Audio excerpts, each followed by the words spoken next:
Bienvenido a Ministerios BEA con el pastor Mauricio Sánchez Scott. Esperamos que este mensaje sea de bendición para tu vida.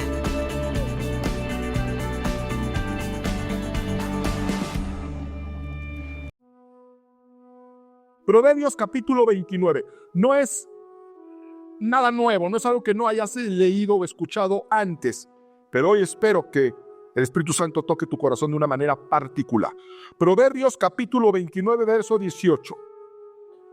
Y cuando lo tenemos decimos, amén. Dice, donde no hay ¿qué? Visión. Donde no hay visión, el pueblo se extravía. Dichosos los que son obedientes a la ley. La versión Reina Valera 60 dice, donde no hay profecía, el pueblo se desenfrena. Fíjese, donde no hay visión, donde no hay profecía, el pueblo se extravía.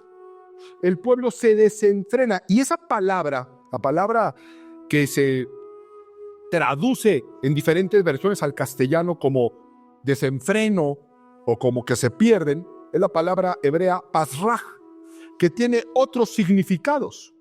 También puede significar exponerse, perecer, quedar en un estado de indefensión, retroceder. Aparece muchas veces en la Biblia esta palabra, pasra, traducida con estas acepciones. Eso quiere decir que una lectura que nosotros podríamos hacer también sería, donde no hay visión, el pueblo se expone, queda expuesto. Donde no hay visión, el pueblo perece. De hecho, hay prácticamente un versículo espejo a este. Donde no hay visión, el pueblo queda indefenso. Donde no hay visión, el pueblo retrocede. En lugar de avanzar, retrocede. ¿Y por qué es tan importante entender esta enseñanza que donde no hay visión, el pueblo retrocede, el pueblo se desenfrena? Bueno, porque usted sabe sentir de la aristocracia, pero es pueblo. Somos pueblo. Voltea con el lado y dile, eres pueblo, no te hagas. Eres pueblo, pero pueblo de Dios, ¿eh? Y el pueblo de Dios, el linaje escogido y real sacerdocio. Amén. Gloria a Dios. Entonces tenemos que entender la importancia de la visión versus vista, porque la gente confunde y son cosas diferentes. La vista es la percepción de las realidades físicas a través de los ojos. Eso es la vista. Percibimos el mundo físico por medio de los ojos. Es un efecto óptico. La visión es algo totalmente distinto. La visión es una imagen, pero es una imagen mental que nos motiva a seguir adelante, a alcanzar esa visión. Por eso las grandes empresas tienen muy clara su misión y su visión. Y emplean todos sus recursos, todos los esfuerzos en alcanzar, en dirigirse a esa visión. Si no hubiera visión, estarían bandeando yendo de un lado para otro. Por eso la Escritura dice que donde no hay visión, el pueblo se desenfrena. Y si las empresas tienen visiones, ¿cuánto más una familia o una iglesia, que son empresas muchísimo más relevantes? Porque es la única empresa sobre la tierra que va a tener efecto y eco en la eternidad. No hay ninguna otra. No hay ninguna otra. Por tal razón, nuestra motivación debe ser la visión, nunca la vista. Pero nosotros justo trabajamos al revés. Queremos ver, incluso ver para creer. Y las cosas no funcionan así. Somos demasiado naturales. Todo nos dejamos guiar por la vista en lugar de dejarnos guiar por la visión. Y eso nos lleva a cometer errores. Incluso hay estudios científicos, esto es científico, que demuestran que las personas tendemos a confiar más en aquellas personas que tienen una cara bonita. Usted ve a una persona con cara bonita y asume que tiene bonito corazón. No necesariamente. Usted ve a una persona, hasta dice, ay, mira, tiene cara de buena gente. Pues igual a veces nomás es la cara. Ahora, yo le voy a pedir un favor. Muy discretamente, voltea a ver qué tan confiable se ve en la edad. Y hágame así, si sí se ve confiable. La visión es necesaria porque nos auxilia, nos asiste en mantenernos firmes en las adversidades. ¿Por qué? Porque no es fácil encontrar la visión. No es fácil alcanzar la visión. Y por eso es importante, porque es lo que nos va a mantener. Y hay ocasiones donde la visión no es muy clara, o empezamos con una visión clara y con el tiempo se empieza a difuminar y ahí empiezas a hacerte preguntas. Cuando la visión es clara, no hay nada que te pueda hacer cambiar de opinión. Yo en mi vida he tenido visiones muy claras. El pastorado es una de ellas. Yo tengo una visión muy clara de lo que Dios me dio. Y por esa razón no me muevo de aquí, ni me moveré. Y ha habido tiempos buenos, tiempos malos, tiempos regulares, tiempos de abundancia, tiempos de escasez. Pero no nos movemos porque tenemos una visión dada por Dios. El matrimonio sería también un buen ejemplo. Todo mundo nos casamos con una visión. Vamos a llegar de viejitos hasta que la muerte nos separe, en prosperidad y adversidad. ¿No es cierto? Todos. Pero de repente vienen obstáculos, vienen sinsabores, vienen cosas inesperadas y la visión se empieza a mover. Y te empiezas a preguntar, ¿querrá Dios que continúe luchando por este matrimonio? ¿Querrá Dios que continúe haciendo tanto esfuerzo para mantener a mi familia unida?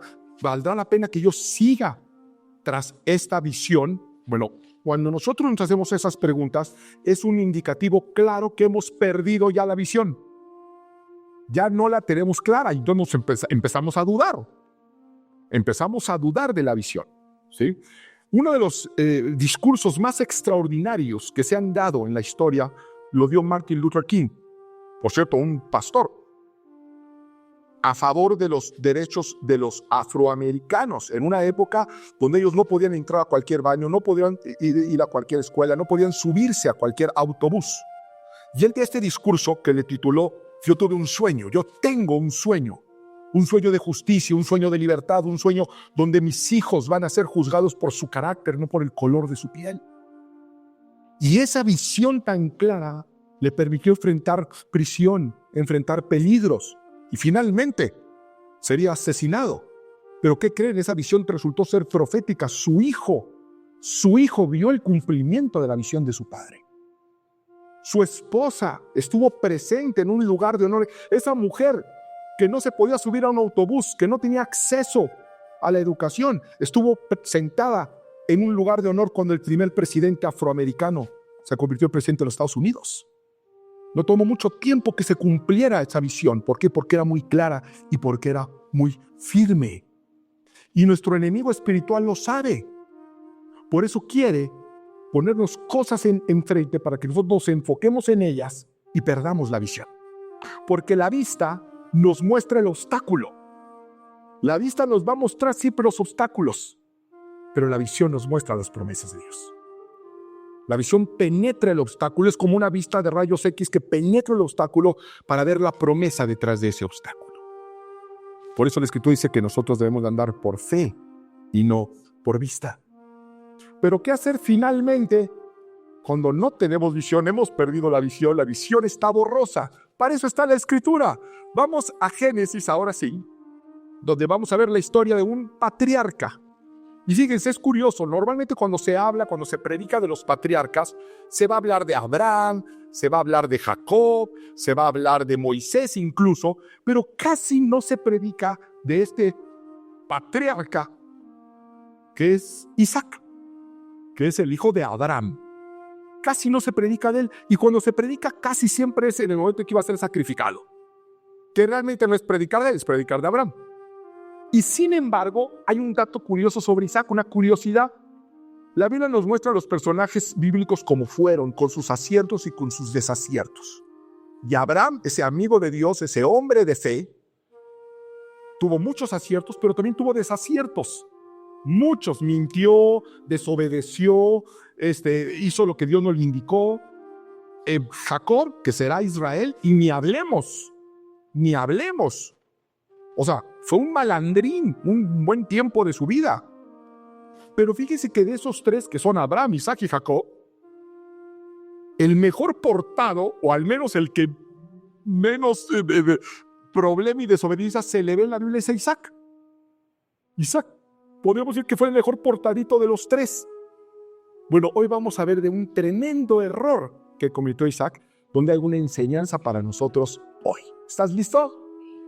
Génesis capítulo 27. Este Isaac no es el Isaac jovencito que fue llevado a sacrificar por el padre.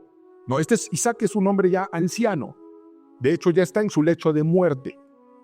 Y va a sentir que sus días ya están próximos a ir a la presencia del Señor y va a llamar a su hijo mayor, Esaú. Él tuvo 2 hijos, Esaú y Jacob, que se convertirán en Israel, ¿de acuerdo? Pero en este momento todavía no es Israel, es Jacob. Jacob significa usurpador, porque él nació tratando de usurpar el lugar del hermano mayor, cosa que terminará haciendo. En un par de ocasiones, esta va a ser una de ellas. Vamos a la Biblia, Génesis 27 a partir del verso 1. Isaac había llegado a viejo y se había quedado ciego, es decir, había perdido ¿qué? La vista. Ya no podía ver. Un día llamó a Esaú, su hijo mayor. «Hijo mío», le dijo. «Aquí estoy», le contestó Esaú. «Como te darás cuenta, ya estoy muy viejo y en cualquier momento puedo morirme. Toma pues tus armas, tu arco y tus flechas y ve al campo a cazarme algún animal. Prepárame luego un buen guiso, como a mí me gusta, y tráemelo para que me lo coma. Entonces te bendeciré antes de que muera». En el Antiguo Testamento había una bendición que pasaba directamente del padre al hijo mayor, porque el hijo mayor sería quien se encargaría de todos los bienes del padre y de tomar el liderazgo en el clan, en la tribu, en la familia. Entonces le está diciendo Isaac a Esaú, ¿sabes qué, hijo?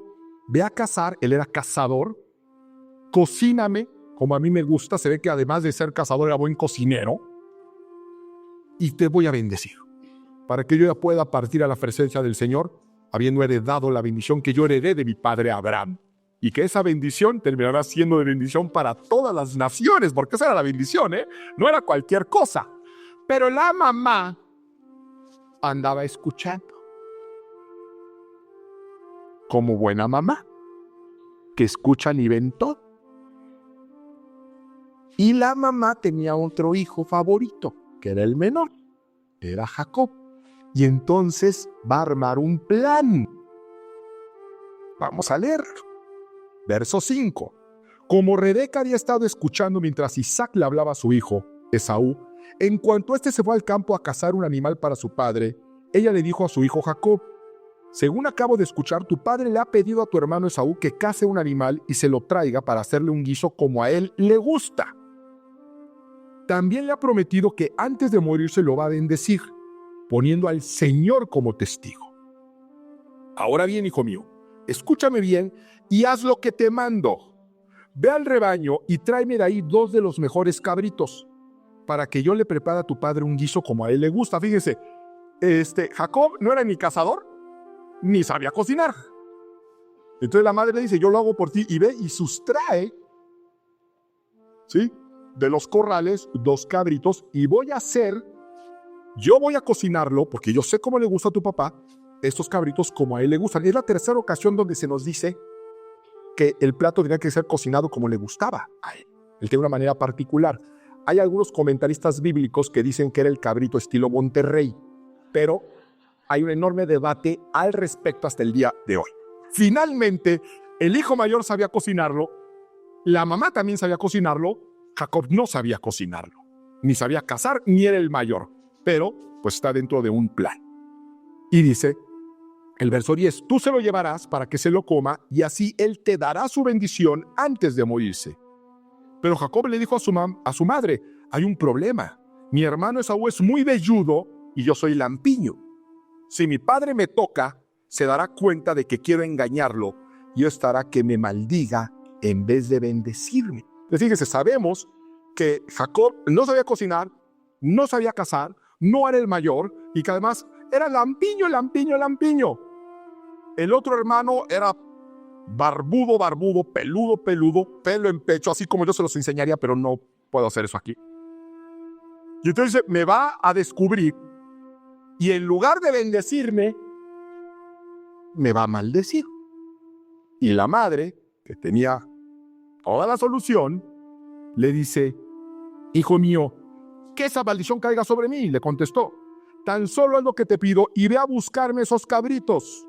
Jacob fue a buscar los cabritos, se los llevó a su madre y ella preparó el guiso tal como le gustaba a su padre. Luego sacó la mejor ropa de su hijo mayor Esaú, la cual tenía en casa, y con ella vistió a su hijo menor Jacob. Es decir, prácticamente lo está disfrazando. Lo está disfrazando. Le pone la ropa para que el papá sienta la ropa, acuérdense que no podía ver, y la pudiera oler seguramente. Lo vamos a ver más adelante. ¿Por qué? Porque en esa época pues no había lavadoras automáticas. Estaban en el desierto, escaseaba el agua. Entonces es muy probable que la ropa del hijo mayor oliera al hijo mayor. Con la piel de los cabritos le cubrió los brazos y la parte lampiña del cuello. Entonces cubre esa falta de vello que él tenía con la piel de los cabritos. Y literalmente lo va a disfrazar. Va a disfrazar a Jacob de Esaú. Y le entrega a Jacob el guiso y el pan que había preparado. Jacob se presenta ante su padre y le dijo: Padre, dime, hijo mío, ¿quién eres tú? Preguntó Isaac. Soy Esaú, tu primogénito, le contestó Jacob. Ya hice todo lo que me pediste. Ven, por favor, y siéntate a comer de lo que he cazado. Así podrás darme tu bendición. Pero Isaac le preguntó a su hijo: ¿Cómo fue que lo encontraste tan pronto, hijo mío? Porque los cabritos no era ir al Walmart y comprarlo, era ir a cazarlo. Pero él no fue a cazar, los fue a sustraer. Dice: ¿pero cómo tan rápido cazaste los cabritos? Y él le contesta: el Señor tu Dios me ayudó. Fíjense qué mentiroso él. El Señor tu Dios me ayudó, respondió Jacob. Isaac le dijo: acércate, hijo mío, para que pueda tocarte y saber si de veras eres o no mi hijo. Esto nos muestra claramente que Isaac sospechó algo. Sospechó que no era. Ahorita vamos a ver qué fue lo que lo hizo sospechar. Le dice: a ver, acércate para tocarte y asegurarme que eres quien dices ser. Jacob se acercó a su padre, quien al tocarlo dijo, y esto es clave, esta es la clave de lo que te quiero compartir hoy. Esta es la clave de lo que Dios quiere revelarte hoy. Dice: la voz es la de Jacob, pero las manos son las de Esaú. Es decir, él escuchó a Jacob y claro que la voz no era la de Esaú. Y dice: pero si no suenas a Esaú, no suenas a Esaú, a ver, acércate para tocarte. Lo toca y ya lo siente velludo, lo siente la ropa y dice: pues sí es. Y qué raro. La voz no corresponde, pero lo demás sí corresponde. Y entonces dice: no lo reconoció. La voz es la de Jacob, las manos velludas son las de Esaú, así que no lo reconoció porque sus manos eran velludas como las de Esaú. Ya se disponía a bendecirlo cuando volvió a preguntarle. Aún así se quedó como: algo es raro aquí, algo no me está cuadrando. ¿En serio eres mi hijo Esaú? Claro que sí, respondió Jacob. Entonces su padre le dijo: tráeme lo que has cazado para que lo coma y te daré mi bendición. Recuerden que él tenía una manera de preparar, una manera especial en que le preparaban la comida, que la conocía Esaú y la conocía la mamá. Jacob no, quiso saber, tráemelo y lo voy a probar. A ver si es cierto que tienes el sazón y sabes cómo preparar el cabrito estilo Monterrey. ¿Sí? Jacob, y luego dice, le llevó vino, su padre lo bebió y luego le dijo a su padre: acércate ahora, hijo mío, y dame un beso. Todavía Isaac le dice: acércate para besarte, pero realmente lo que quiere es olerlo. Porque algo no le cuadraba. Pues lo va a oler. ¿Y a qué olió? Pues Esaú, porque traía la ropa del hermano mayor. Y entonces dice el verso 27, Jacob se acercó y lo besó. Cuando Isaac olió su ropa, fíjese, cuando ya olió la ropa y ya lo olió, lo bendijo con estas palabras: el olor de mi hijo es como el de un campo bendecido por el Señor. No bien había terminado Isaac de bendecir a Jacob y de salir de la presencia de su padre, cuando Esaú volvió de cazar. También él preparó un guiso, se lo llevó a su padre y le dijo: levántate, padre mío, y come de lo que ha cazado tu hijo. Luego podrás darme tu bendición. Pero Isaac lo interrumpió: ¿quién eres tú? Soy Esaú, tu hijo primogénito, respondió. Isaac comenzó a temblar y muy sobresaltado dijo: ¿quién fue el que ya me trajo lo que había cazado? Poquito antes de que llegaras, yo me lo comí todo, le di mi bendición, y bendecido quedará. Al escuchar Esaú las palabras de su padre, lanzó un grito aterrador y lleno de amargura le dijo: Padre mío, te ruego que también a mí me bendigas. Pero Isaac le respondió: tu hermano vino y me engañó y se llevó la bendición que a ti te correspondía. Ese es el error de Isaac. cometió un error, lo engañaron. Lo engañaron. Y una bendición que era para Esaú, terminó siendo para Jacob. Ahora, ¿por qué sucedió esto? Porque entendemos que aquí hay una enseñanza para nosotros. Porque nosotros tenemos un enemigo que nos quiere engañar también.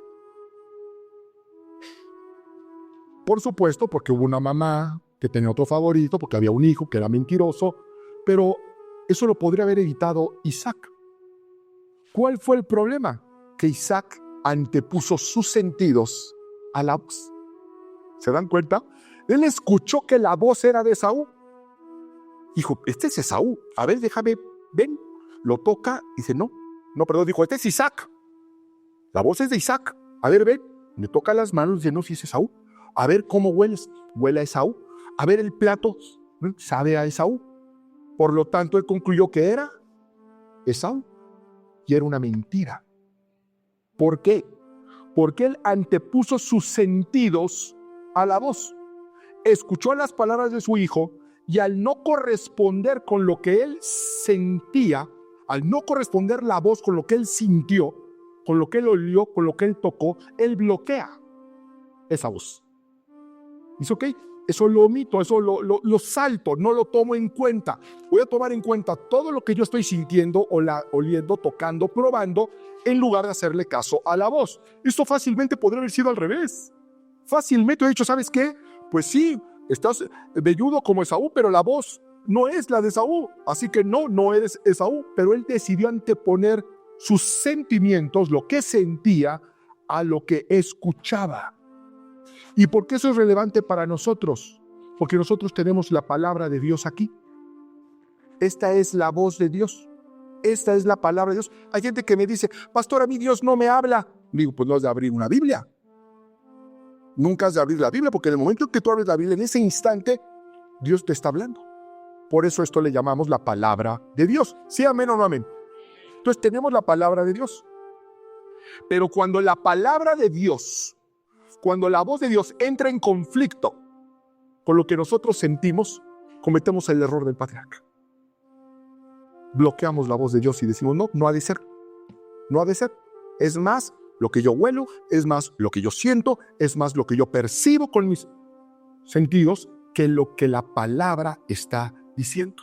Y ejemplos hay muchos. La palabra, por ejemplo, nos dice que no nos unamos en yugo desigual. Un creyente con un incrédulo. Alguien que cree en Dios con alguien que no cree en Dios. Ese es el yugo desigual. Y nosotros en las consejerías batallamos con muchos yugos desiguales y le digo, pero es que la Biblia dice que no hay que unir a un incrédulo con alguien que cree en Dios. Ay, sí, pero hablaba tan bonito. De tan buena gente. Me llevaba rosas. Entonces lo que sentía, lo que veía, lo que palpaba, pesó más en su decisión que lo que Dios decía. ¿Se dan cuenta? Hay gente que trabaja en el lugar equivocado, que Dios los llenó de dones muy específicos, muy especializados que todo el mundo puede ver, pero ellos se meten a un trabajo porque olía a éxito, porque olía bien pagado y se la pasan toda su vida donde no deberían de estar. Por en lugar de hacerle caso a lo que Dios dice, le hacen caso a lo que sienten y a lo que ven con ojos naturales. Y así podría hablarte de amistades equivocadas y aquí nos podríamos quedar años. El punto es que esa es la razón por la cual hay tan poca visión espiritual en las iglesias hoy en día. Porque la gente viene muchas veces más a ver qué se siente que a ver qué recibe.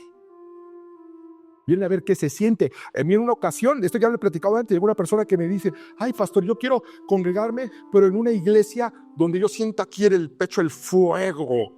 Digo, pues eches unos tacos de pastor desde acá. Provoques unas buenas agruras para que lo sienta. Porque a la casa de Dios no se viene a ver qué se siente. No se viene a buscar una sensación, sino a encontrar revelación. La revelación de Dios y la revelación de Dios está en su palabra y no tiene que ver con lo que sentimos. Habrá ocasiones donde sentimos claramente la presencia de Dios. A todos nos ha pasado.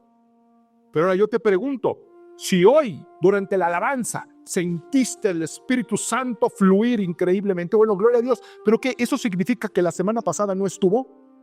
¿O significa que la semana que viene no va a estar? La Escritura dice, donde hay 2 o 3 en mi nombre, ahí estoy yo en medio de ellos. Lo veas o no lo veas, lo sientas o no lo sientas. Y esa es la importancia de darle a la palabra el lugar que le corresponde y evitar ese peligro de las doctrinas carismáticas donde lo único que quieren es sentir, y como ya sintieron una vez, pues ahora quieren sentir más y cada vez más y más y más y más, y se convierten en iglesias sensuales.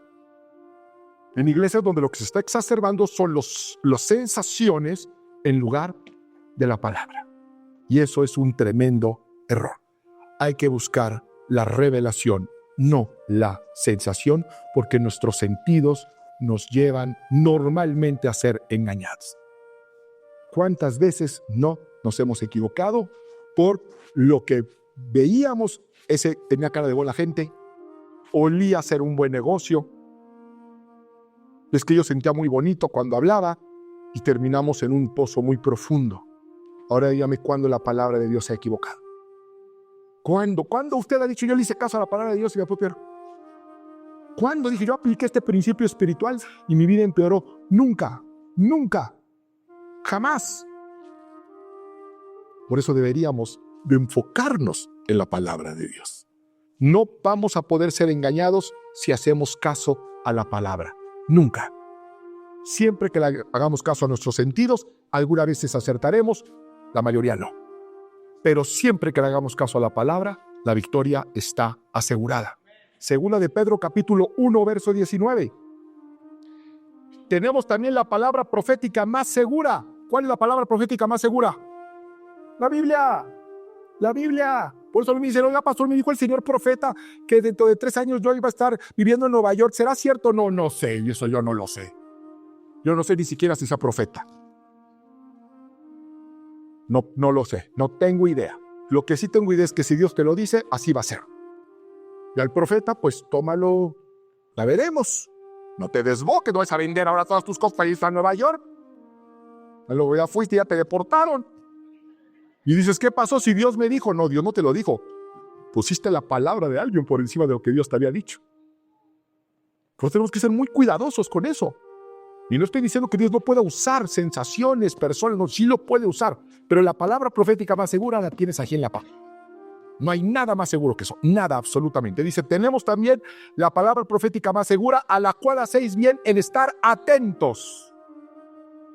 Como una antorcha que alumbra en lugar oscuro, hasta que el día esclarezca y el lucero de la mañana salga en vuestros corazones. Lo que está diciendo es, mantente atento a la palabra, obediente a la palabra, en lo que no entiendas, incluso hasta que lo entiendas, hasta que se revele el plan y la verdad de Dios para tu vida.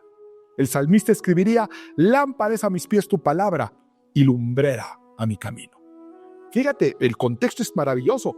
El salmista dice que la palabra de Dios es como una lámpara dirigida ¿a dónde? A nuestros pies.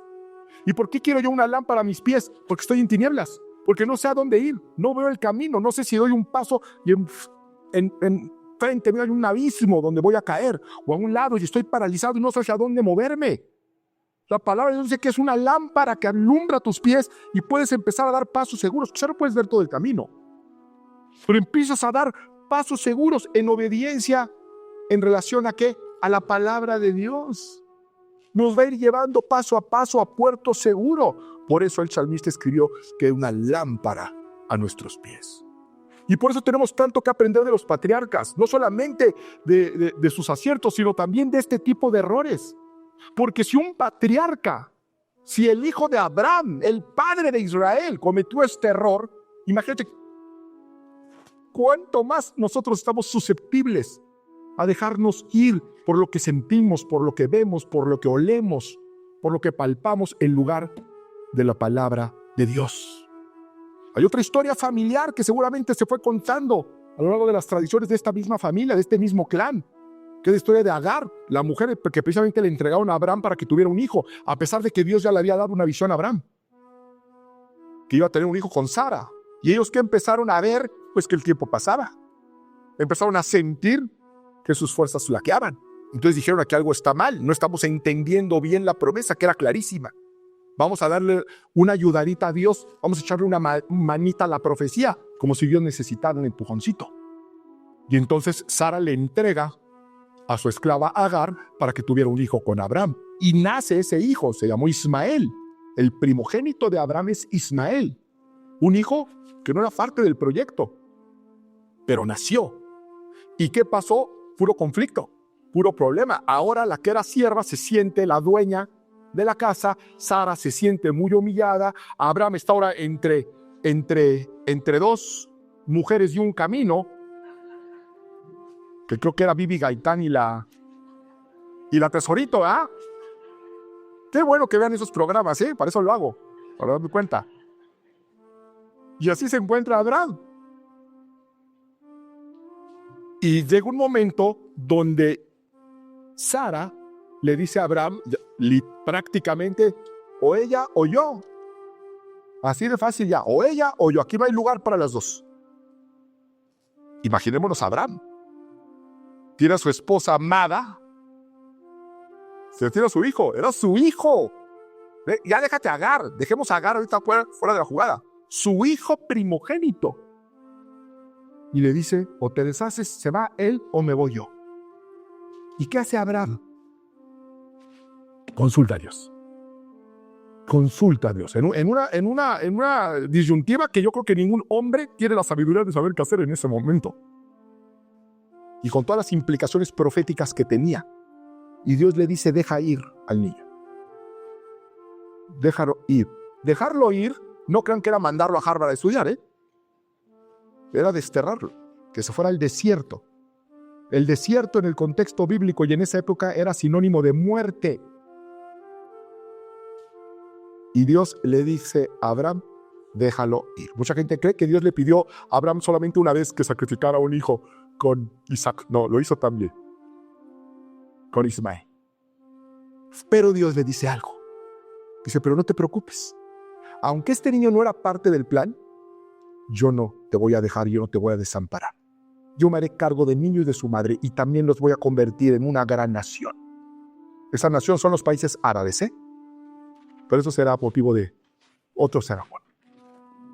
Finalmente imaginemos esta madre que es desterrada al desierto. Se les acaba el alimento, se les acaba el agua, están cansados, están deshidratados, no tienen rumbo, están extraviados en el desierto, ya ve a los sopilotes dando vueltas. Y dice la Biblia algo muy triste, que esta mujer deja al niño y se retira para no verlo morir. Si yo no quiero estar ahí cuando mi hijo muera. Y se separa de él. En la total desesperanza. Pero le ora a Dios. Y la Biblia dice, Génesis 21:19, vamos, que sucede algo espectacular. Ella ya está lista para entregar el espíritu y resignada a que su hijo también correría el mismo destino. Lo único que le pidió a Dios es no verlo. No verlo. Quizá le pidió, llévame a mí primero, para que yo no tenga que escuchar los llantos de mi hijo agonizando. Pero dice Génesis 21:19 que Dios hace algo. Dice, entonces Dios le abrió los ojos y vio una fuente de agua y fue y llenó el odre de agua y dio de beber al muchacho. Agar no estaba ciega. Ella podía ver físicamente bien, pero no podía ver esa provisión de parte de Dios. Estaba ahí. Fíjense que no dice que apareció. Ahí estaba, siempre estuvo ahí, pero oculta. De alguna forma estaba oculta a la vista natural. Porque no está hablando en términos espirituales, no está hablando de una fuente espiritual, no está hablando de un agua espiritual. No, era agua, era el agua que bebieron para sobrevivir. Siempre estuvo ahí esa provisión, pero necesitaba que se abrieran los ojos. Tú puedes estar hoy en una situación muy complicada, donde no ves la salida. Y a mí nunca me gusta trivializar o minimizar los problemas o las tragedias o las circunstancias que podemos estar viviendo como hombres y mujeres de fe. Pero lo que sí te puedo decir es que tu situación no es peor que la de Agar. No estás en un desierto literal, con sopilotes dando vueltas a tu alrededor, con tu hijo muriendo de hambre y de sed, y sin tener absolutamente nada que recurrir. ni una sombra que recurrir. Nuestra situación no es peor. Y ella oró a Dios, y Dios le abrió los ojos, y le hizo ver que aún en el desierto, Dios tiene provisión para su pueblo. Que aún en el desierto, Dios tiene puertas que abre fuentes de vida para cuando Él da una promesa. Y aquí es donde viene la pregunta que yo te quiero hacer. En tu circunstancia, en tu desierto que puedes estar hoy, en esa enfermedad, en esa escasez, en ese problema legal, en ese problema matrimonial, en ese problema familiar, donde tú estás viendo que la demanda la estás viendo, no es ficticia, ahí está.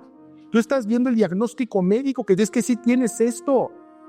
No, es que yo en Cristo no lo tengo. No, sí lo tienes. Ahí está. Pero por encima de eso, ¿qué se dice Dios? Entonces deberíamos de recurrir a la palabra para que nos dé una visión. Y ahí es donde tú te vas a dar cuenta si la palabra de Dios, la visión que Dios te da, es una visión de muerte o de vida. Es una visión de salud o de enfermedad. Es una visión de prosperidad o de calamidad. Y una vez que Dios te dé esa visión, tú tendrás que tomar una decisión. ¿Le haces caso a lo que ves? ¿A que ves que ese matrimonio se está acabando? ¿Le haces caso a lo que sientes que no vas a poder superar? Esa tragedia, ese duelo, esa tristeza, esa quiebra. ¿O le haces caso a la palabra? Si le haces caso a la palabra, Dios te va a abrir los ojos y vas a ver esa fuente de agua vida. La Escritura dice que si el Espíritu nos da vida, andemos guiados por el Espíritu. Entonces nosotros solamente podemos vivir la vida guiados de dos maneras: por lo que sentimos, vemos, palpamos, o guiados por el Espíritu. El error del patriarca, el único que está registrado en la vida de Isaac, fue no dejarse guiar por el Espíritu, no dejarse guiar por la voz. Y tuvo consecuencias que hasta el día de hoy nos están alcanzando. No dejes que nuestra falta de visión, de confianza en Dios, eche a andar una cadena profética que tome generaciones a arreglar. Y yo estoy convencido que tú llegaste aquí hoy buscando una voz de parte de Dios. Porque de otra manera no tendría sentido que nos reuniéramos como para aquí. En sus circunstancias, yo voy a ir porque hay una fuente de vida, hay una palabra de vida. Isaías 43:19, esta es la palabra que Dios quiere para ti. Si olvidas todo lo que te compartí, pero te quedas con Isaías 43:19, con eso yo me doy por bien servido. Y con eso habrás dado un paso gigantesco en mantenerte en la visión, en tener la determinación para mantenerte en lo que Dios dice, no en lo que dice el médico, no en lo que dice el juez, no en lo que dice el abogado, no en lo que dice tu corazón, no en lo que dice tu mente, no en lo que te dicen tus consejeros, en lo que dice Dios. Y Dios te dice hoy: voy a hacer algo nuevo. Voy a hacer algo nuevo. Ya está sucediendo. Ya está pasando. No solamente lo voy a hacer, ya lo estoy haciendo. Y dice: no te das cuenta. De verdad eres tan ciego que no te das cuenta que yo he estado moviéndome detrás de ti, delante de ti. Que yo te he estado guiando aún en el desierto. Voy a hacer algo nuevo, ya está sucediendo, no te das cuenta. Estoy abriendo un camino en el desierto y ríos en lugares desolados. Donde tú no ves nada, hay ríos ocultos. Donde tú ves soledad, hay un camino de ida, hay un camino de vuelta, de bendición. Y Dios dice: no te das cuenta. No se necesita mucho discernimiento para cerrar los ojos físicos y abrir los ojos espirituales. Termino con una historia que está en 2 de Reyes capítulo 6. Ya no vaya, ya nos va a dar tiempo. Eliseo, un profeta, un hombre de Dios, un hombre acostumbrado a mantenerse en las visiones del Espíritu.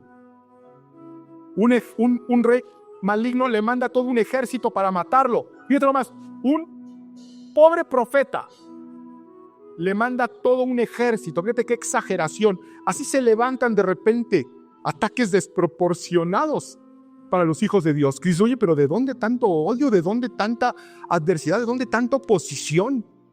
Bueno, aquí era todo un ejército. Y este profeta, Eliseo, lo único que tenía era un siervo. Y ese siervo se levanta, le va a hacer el desayuno, abre las cortinas y se pone blanco porque ve todo el ejército.